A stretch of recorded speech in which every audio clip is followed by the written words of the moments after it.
back for another episode on Project Kiowa. So just kind of walking through where we're at. So as you can see, a lot of the walls are opened up, the ceiling's opened up.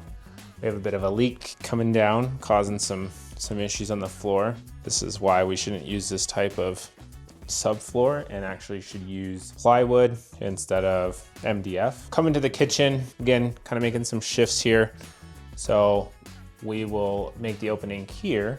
Now we have space for our cabinets. And then we come into what was the kitchen.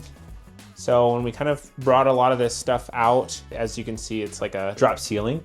So we're actually going to take out this drop ceiling and raise the ceiling up so it sits a little bit higher. And next week, we will probably start framing out what the rest of the space looks like. We did get all of our windows measured, and so those are going to be ordered this week. It takes about 4 to 8 weeks to get the windows ordered. That way, once we're finished with our framing, all of our rough-ins, we can easily go through and replace all the windows. So then we'll head upstairs. So we actually had a bit of a leak as we brought a lot of this drywall back. As you can see, this is all rotted out, it's bad, it's barely holding together. So we're gonna have to cut all this back, redo this framing. So finalizing some changes here just to make sure the roof's properly supported and this roof's not gonna cave in. Not a lot of changes.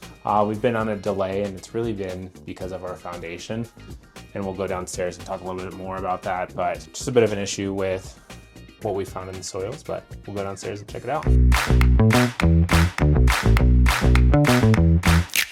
So with the foundation, we have the walls, all the rebar ready to go. We were gonna shoot shotcrete, but when we started digging holes for the footers of our buttress, the soils testing came back as lots of clay, which is very common.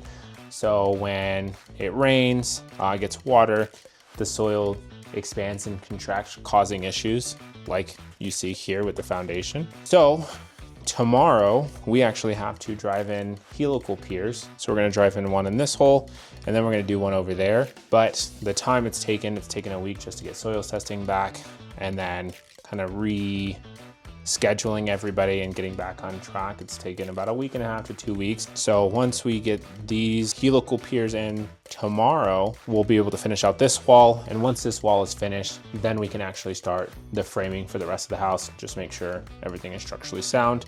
But we don't want to move forward until this is finished because this is the foundation of the home. And before we start making changes upstairs, we want to make sure the foundation's finished. But that's all we have so far. So next week or the week after, we'll have some pretty big updates once this wall is finished and we start moving upstairs and getting a lot of the prep work going upstairs. So stay tuned.